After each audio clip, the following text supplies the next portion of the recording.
What's going on, everybody? How is everybody doing? It's been a long time. Let's get in here and have a stream. What y'all think about that? Let's see if we got any people that popped in here. XRP Carolina. We got Jungle Inc. in the house. For some reason, my chat is not showing up on the OBS, which is no big deal. Let's just go to YouTube.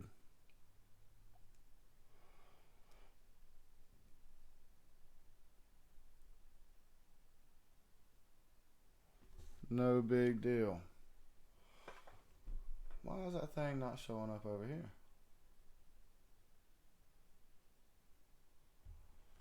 Who else we got in here? We got Mike G. The volume's low.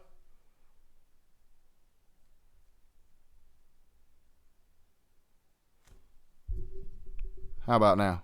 Is that better for you, Mike G? We got Kick Boy. Why is my chat not showing up over here? Let's see if we can move this chat.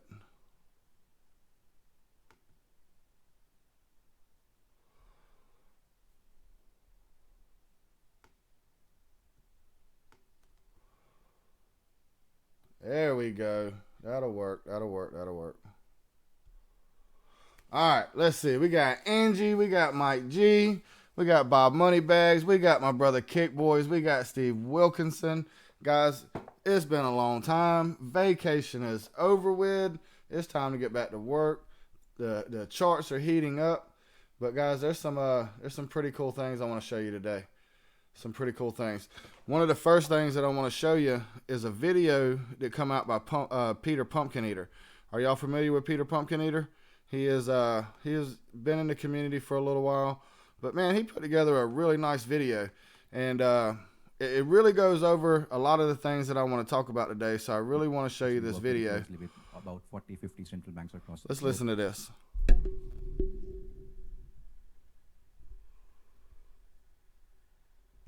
Including Bank of Thailand. Actively engaged in with 50 governments around the world. The Bank of England is a paid customer of Ripple. I called the CEO of MoneyGram 2 weeks ago. It's us to launch on-demand liquidity, formerly known as XRapid, in more markets more quickly because they're having such a good experience. Incredibly pleased by the engagement we've had, ranging from the IMF to, central banks. 10 years out on the financial crisis, we still don't have the infrastructure perhaps to prevent the next one.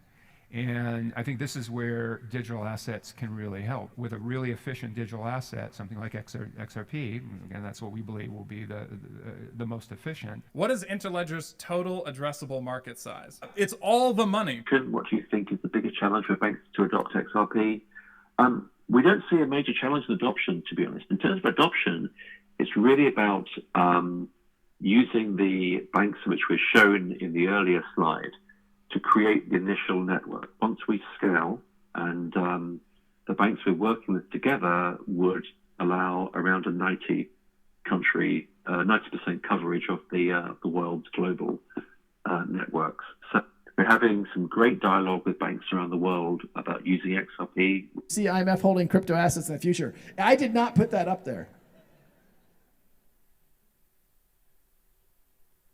Remember, I'm from the legal department. I'm supposed to be very conservative about these things. Current legal framework, some country would have to use a crypto asset as its currency. The Codius platform would allow you creating financial derivative products. The largest global money center banks on the planet. And I was talking about our primary product, fiat to fiat, called X-Current.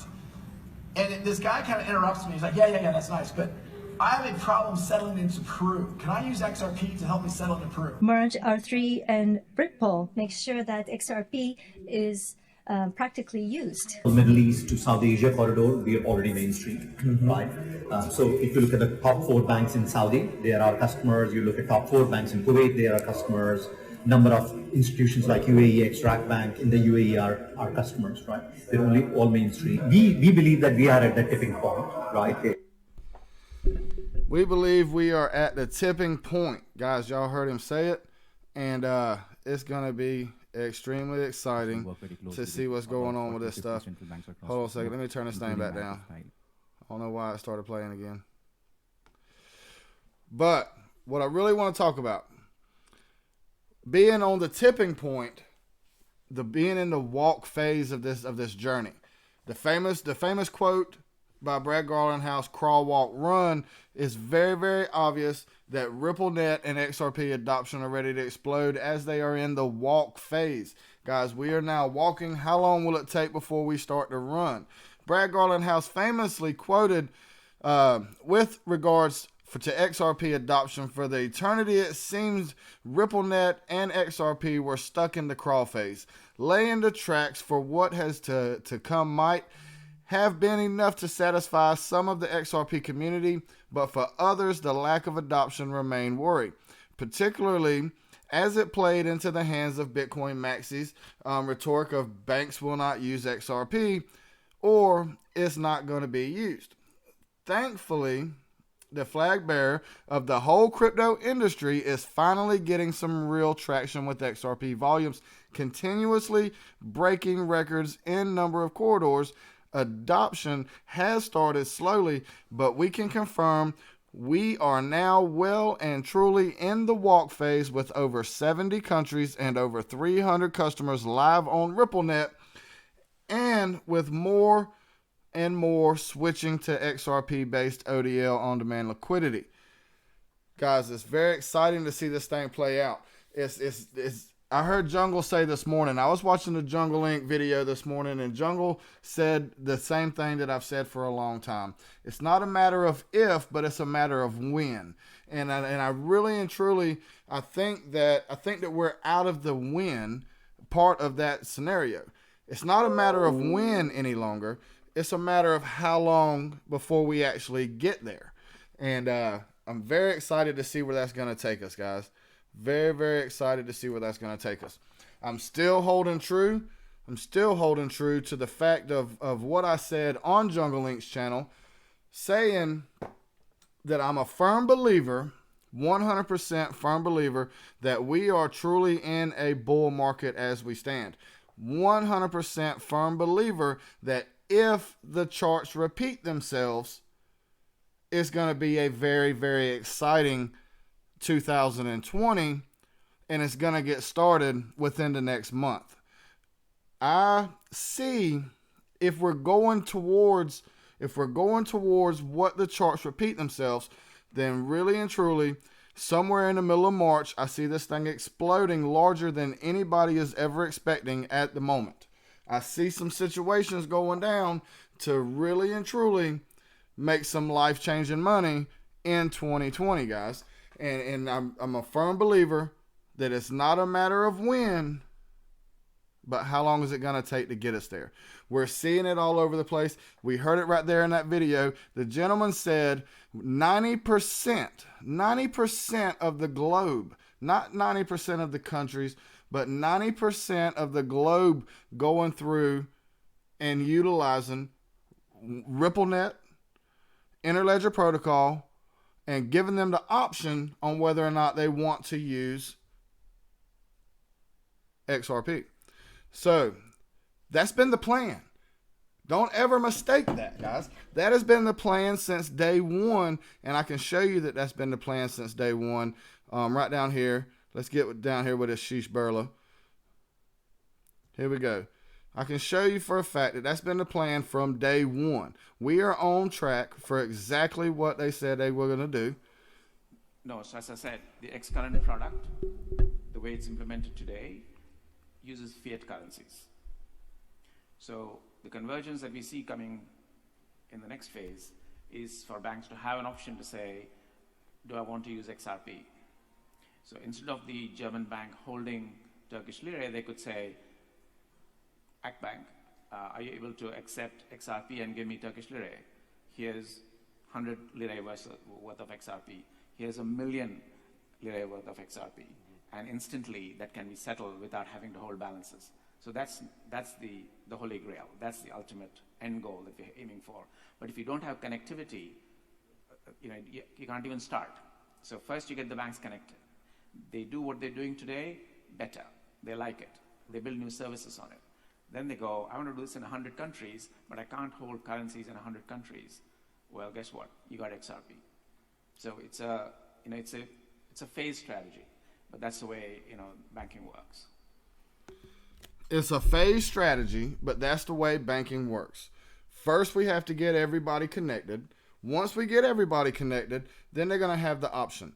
Who in their right mind would turn down the option to use something that's going to give you the cost savings in which the XRP is going to? And we're seeing that is playing out. It's not just us here on YouTube. It's not just us on Twitter in the community just preaching left and right that this is going to happen. This is going to happen. This is going to happen. Guys, we're seeing it. We're seeing it play out directly in front of our eyes. All right. So JDAF, how can XRP be $100? Realistically, I'm going to rebut that with how can XRP not be $100? When you start actually doing the math and you actually start looking at what is possible and what is probable, and I'm going to keep going back to that because probable and possible are two different things, but what is possible and what is probable? It is possible for XRP to hold up to $10,000 because of how it was mathematically created. Is that probable? Probably absolutely not. But it is possible because of how it was created and the fact of how they actually set it up with the amount of tokens, with moving the decimal point over 2 spaces. And I promise you that I will go through with one of my buddies. We've sat down, we've went through some emails that come from Satoshi that prove that is a fact. That is the reason why there is a certain number of XRP. There is a reason why the decimal point was moved over 2 places, and it can happen. Is it probable? That's a whole nother ball game. But probable for $10,000 compared to probable for $100, I am much more inclined to say absolutely XRP can reach $100 when it starts to do what it's going to do. Let's see right here. I will say one of the most conservative on the zoo, and it seems bullish like Jungle Stream. I'm super hey, Bo, I'm telling you, man. I'm telling you, I am more bullish right now in 2020 than I have been since I've got in. Guys, I've lived through the other bull market. I've lived through the decline. I'm still here, holding my head up, learning as I go, just like you are. I'm not saying I'm sitting here being a professional about any of it, but guys, I'm telling you, it is coming, and we have definitely entered the walk phase. Definitely entered the walk phase as we're moving through with with what we have going on with the adoption of XRP. As you start looking at this map, it's kind of small on your screen, I'm sure, but as you start looking at this map, the light blue areas is where we have actual Ripple net. The dark blue areas is where we're having on-demand liquidity. They are picking up a new country every week. Guys, you remember how excited we was when we started thinking about picking up a new partner? When they would announce a partner every month, or they would announce a partner here or there. Remember how excited we was over a partner? Guys, they're picking up the whole dang country.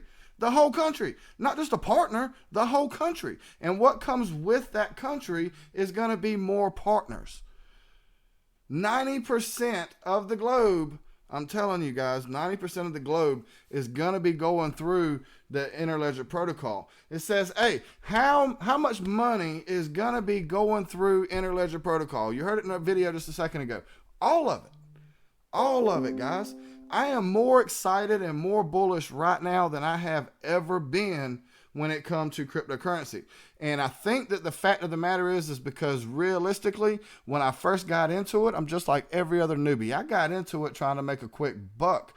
But when we actually went through the bear market, guys, I dug in head first. I dug in and I started going through and I started pulling news articles and I started looking at papers and I started studying and I started going way deeper than what anybody on crypto Twitter was posting right there on crypto Twitter. And guys, I'm telling you, the things that I found was the aha moment that this thing is taking off and this thing is going to be bigger than any of us ever in our life imagined. More than you have ever imagined, guys. I'm telling you. If I am wrong, I will stand up in front of the world and I will say 100% I am wrong. But I'm telling you guys, I do not feel like I'm wrong. My studies tell me I'm right, and it's only going to get better. It's only going to get better. Top 10. What are the top 10 fintech companies in the United States? Stripe at 35 billion. Ripple, number 2 at 10 billion. And guys, we ain't even really got started yet. Ain't even really got started yet. And here it comes, guys. Here it comes. We are entered the walk phase. The charts are heating up. And things are looking good. Things are looking really, really good for us, guys. Top 10 fintechs in the USA, the complete ranking. Ripple is number 2. And just getting started. Just getting started, guys.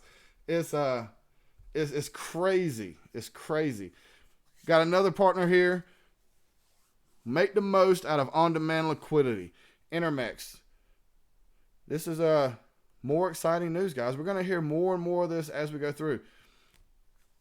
As it tends to do in swift fashion, the San Francisco-based tech firm Ripple has recently made a collaboration with the International Money Express Intermex. This company is a remittance firm. This is high focused on the Latin American Caribbean corridor.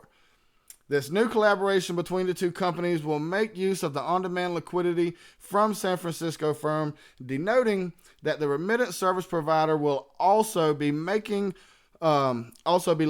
the cross-border payment system thanks to XRP.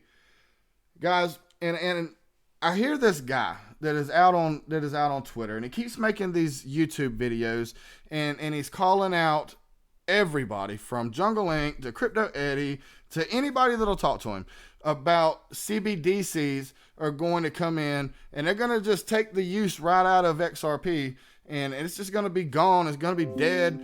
And guys, that can't be any further. That cannot be any further from the truth. Cannot be any further from the truth. Simply for the fact. If everybody just makes a CBDC, Ripple goes away, XRP goes away, Bitcoin goes away, Ethereum goes away, and everybody just has a CBDC. What did we actually fix? We didn't fix anything. We have the same system we have now, except in e-money. I mean, that fixes nothing. It absolutely fixes nothing. So when you start looking at what CBDs actually do, CBDCs, and what it is they're trying to accomplish, what they're trying to fix, Nostro Vostro accounts are a lot bigger landscape than just a reserve account. Lot bigger landscape. So you have the repo markets coming out of them. You have bailouts coming out of them. And you have the unprecedented, never-ending printing of money that is coming out of them as well.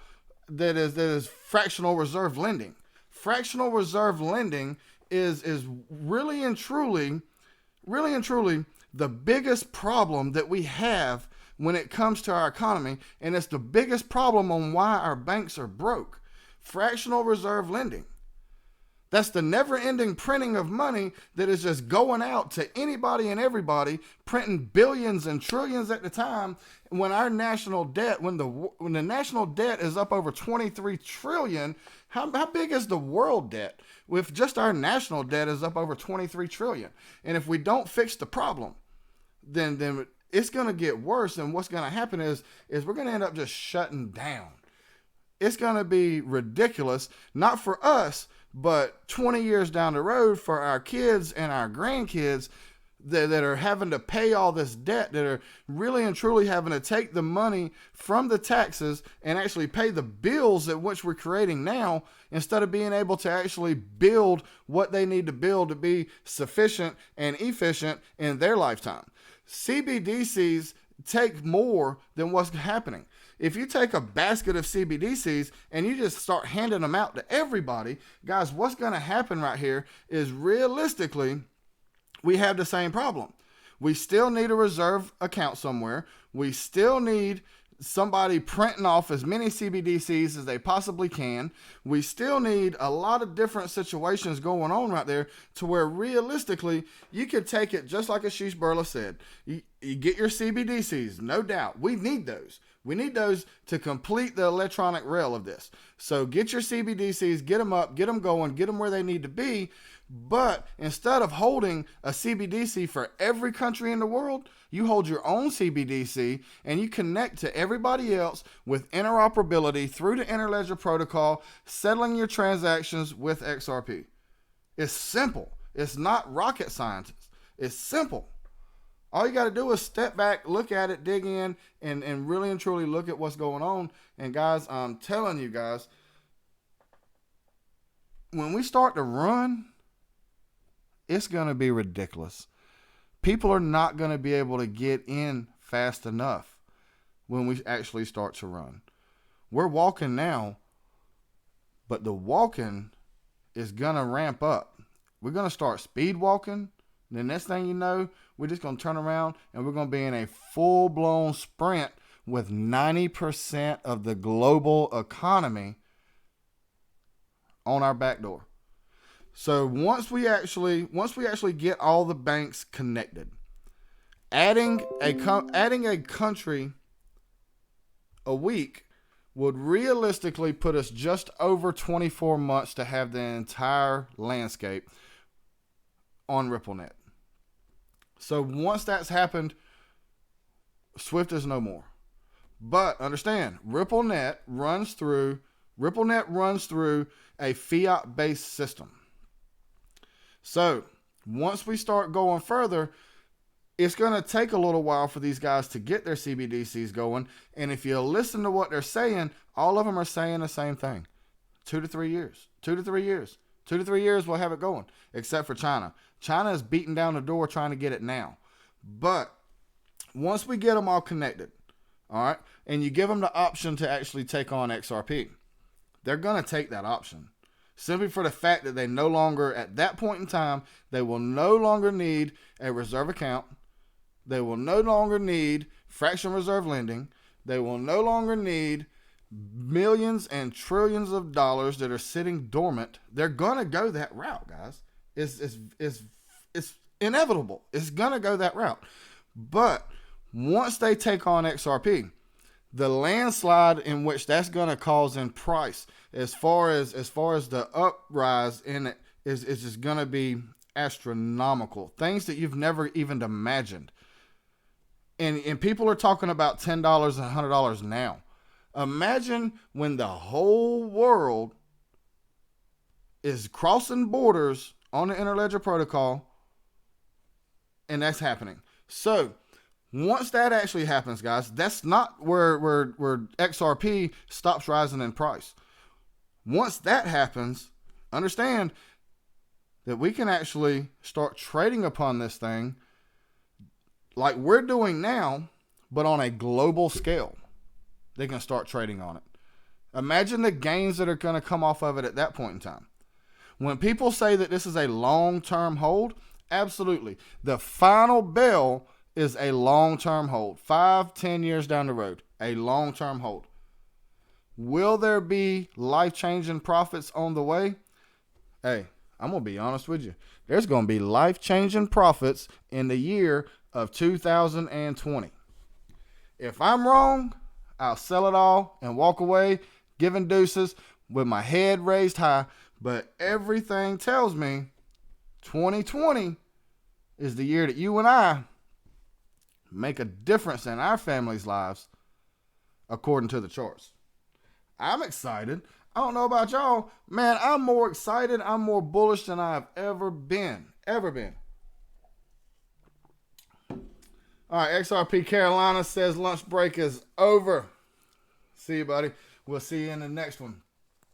Angie, glad you're in here. Corey Anderson, always good to see him. Wayne Douglas, in other words, XRP has done all the legwork to connect all banks, including all CBDCs. No other coin has that infrastructure. When it comes to crossing borders, when it comes to remittance services, when it comes to crossing borders, when it comes to connecting people together, there's going to be more than XRP. Absolutely. Absolutely. Cannot be one person in the space. It cannot be one winner in the space. If we have just one, guys, the XRP ledger would be just broke down, not being able to be fixed. It's going to take more. There has to be competitors. There has to be competition. But as of today, there is no competition. SW with the 10 euro Malpass. You a hype train today, but I love you. Hey, I love you too, but I tell you what, man, I'm excited, guys. I'm excited. And I've been on vacation for a couple of weeks now. I'm just coming back. I'm seeing all this stuff from coming off of vacation. I've been hanging out on an island somewhere, getting my tan on. I come back, the prices are moving, the conversations are blowing up. And guys, I'm telling you, I'm excited, man. It's not a hype train. This is really and truly the excited part of what I got. Chip said he'll be excited when he sells his bags. Chip, you can sell them to me right now, buddy. If you're ready to get excited, you go ahead and sell them to me right now. We'll go ahead and get you excited too. Am I the only one who thinks the halving is not a positive for crypto for once? You know what is not a positive? Bitcoin is not a positive. The halving is it's not going to be what everybody thinks that it is. But guys, you and I don't control the price of Bitcoin. The people on crypto Twitter do not control the price of Bitcoin. 100%, the futures contracts 100% control the price of Bitcoin. They let us run it just a little while to give everybody the nice bubbly feeling in your belly. But I'm telling you, as soon as they see that their profits, which they bet on, are not going to be where it is, guys, they will snatch the rug and they will drop it. Literally, Monday, futures contracts closed. They were off one person. Not an entity of people, not a company, not anything. One person dropped 5 digits off of the total market cap of crypto by dropping the price of Bitcoin. One person. All because the futures price that he picked out wasn't where the price was going to end.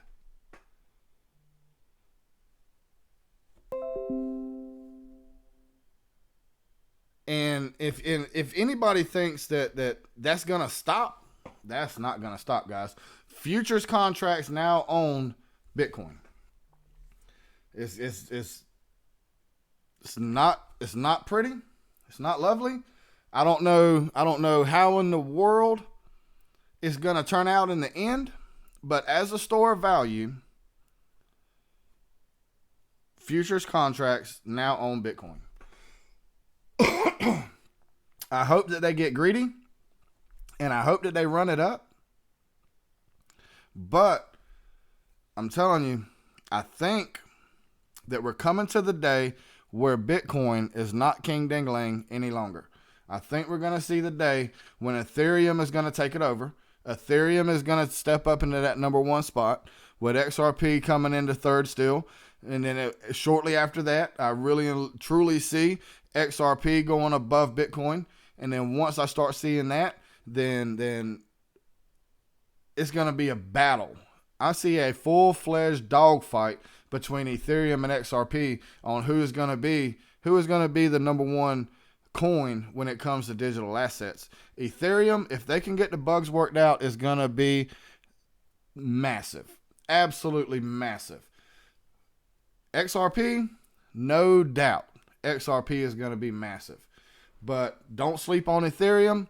And for everybody that's so excited about Tezos, I wouldn't sleep on ADA. ADA and Tezos are really and truly about the same coin, except for the fact that ADA has taken a little longer to realistically make sure they got it right. A little bit more extensive building, which means it's going to be just a little bit better project. So I would not sleep on ADA if you like Tezos. And if you like VET, guys, I'm telling you, the money maker of the century is going to be Walton Chain if you like VET. Exact same use case.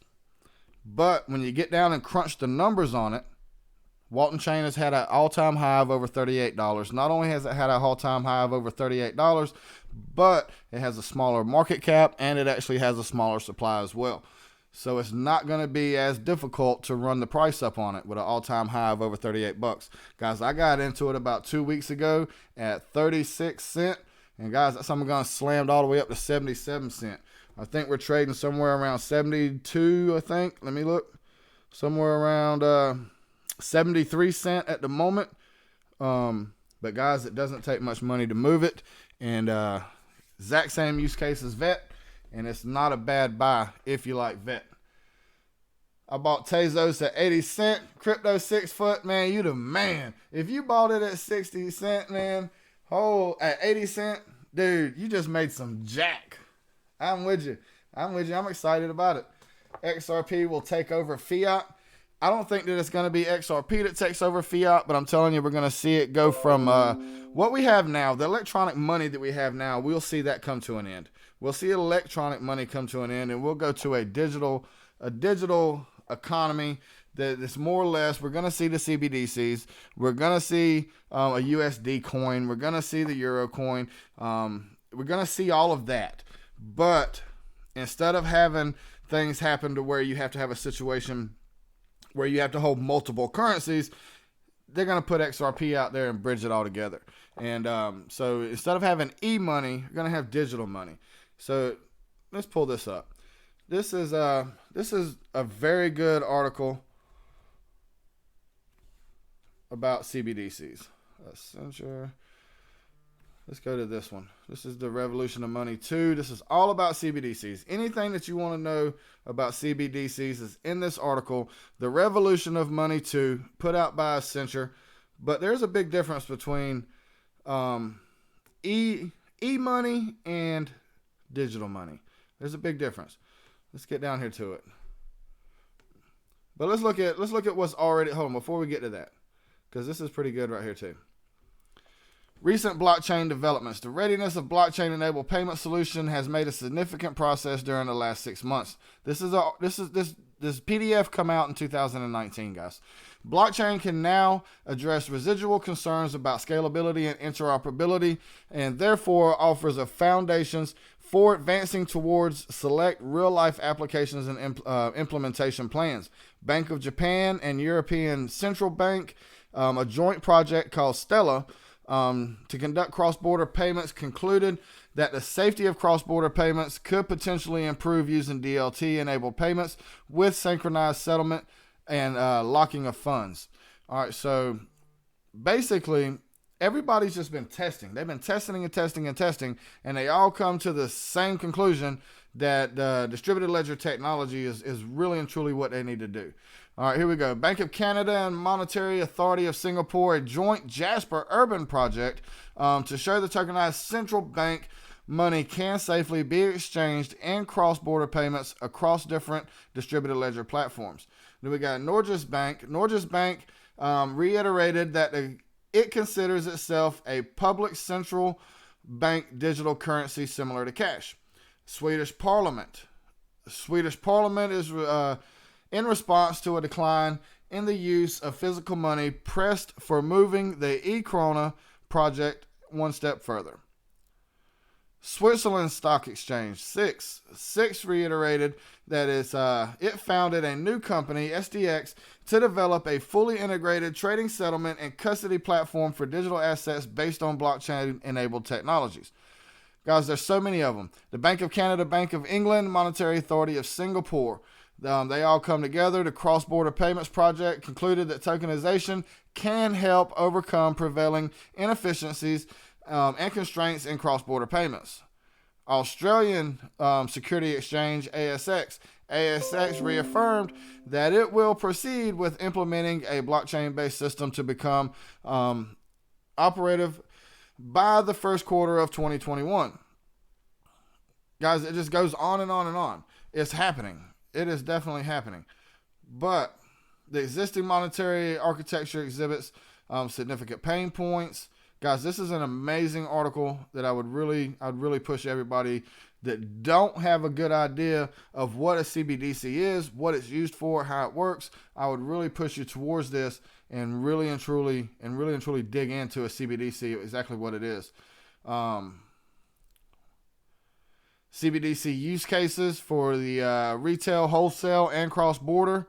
I mean, it's all here, guys. Everything that you need to know about a CBDC. CBDC concerns, international CBDCs, the finality of payments, cryptocurrencies, stable coins, and utility settlement coins. This is a really good page right here, guys, that the emergence of crypto assets may to some extent indicate new use cases for cryptocurrencies. Crypto assets that exhibit currency-like functions, cryptocurrencies, have raised important financial stability concerns.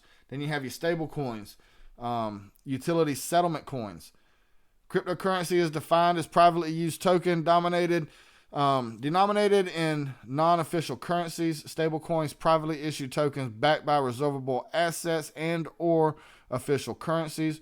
Utility settlement coins, tokens issued by a consortium of private banks to serve as a vehicle to intermediate intra-consortium flows, can be backed by central bank money. Then you got your CBDCs. It's really and truly, guys, I would dig into this. I've been trying to get the gentleman on Twitter that keeps calling everybody out. I've been trying to point him towards this, and everything that he needs to know about a CBDC is here. So if y'all talk to that young gentleman, tell him Accenture, Revolution of Money 2 will answer everything he needs to know about a CBDC. Everything he needs to know. Let's see what's going on over here. Bought some XLM at 4 cents and 6 cents. I'm in the green in it. Matic is good work with VeChain.